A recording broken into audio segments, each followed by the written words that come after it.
Alors, vous connaissez très bien ce jeune poète qui est à nos côtés ce soir, Omar Youssef Souleymane. Est-ce que vous pouvez nous dire en quelques mots comment s'est passée votre rencontre? C'est un peu long, mais Omar, j'étais ravi de se rencontrer avec lui parce que ça me rappelait tout mon exil, moi, quand je suis venu en France, où je connaissais personne.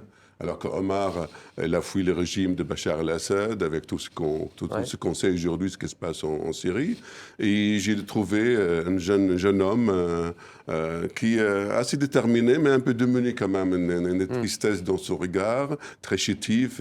M'a rappelé un peu le Seyab, d'Ershak Seyab, qui était le grand poète irakien qui est décédé depuis longtemps. C'est ce côté chétif de physique, mais très très fort d'esprit. Est-ce qu'il vous a rappelé vous-même il y a 40 ans? Ça m'a rappelé moi-même, bien entendu. C'est pour ça que je disais avec ma compagne Isabelle Lani, qu'on a traduit d'ailleurs pas mal de textes de lui, qu'on va le prendre sur nos ailes, on va le protéger et qu'on va essayer justement parce qu'il est un vrai poète. C'est-à-dire que ce n'est pas parce que tout simplement il est exilé, mais qu'il révèle une écriture. Vous savez qu'aujourd'hui, on a un dicton chez nous qui disait quand on lance une sandale dans l'air, elle tombera toujours sur la tête d'un poète. Ouais. Mais moi aujourd'hui, je cherche le poète. C'est-à-dire que la poésie, on a plein. Le monde arabe est débordé de poésie. Mais le poète, il y a une rareté. Et sincèrement, Omar, au-delà de sa jeune âge, son expérience, il révélera encore. Il faut lui donner juste un peu le temps qu'il se repose, ses ailes. Il faut qu'il se repose aussi en tant que Ouais. quelqu'un qui souffre de cet exil, de l'absence de ses parents, l'absence de pays. Hein. Il a 27 ans quand même. Hein.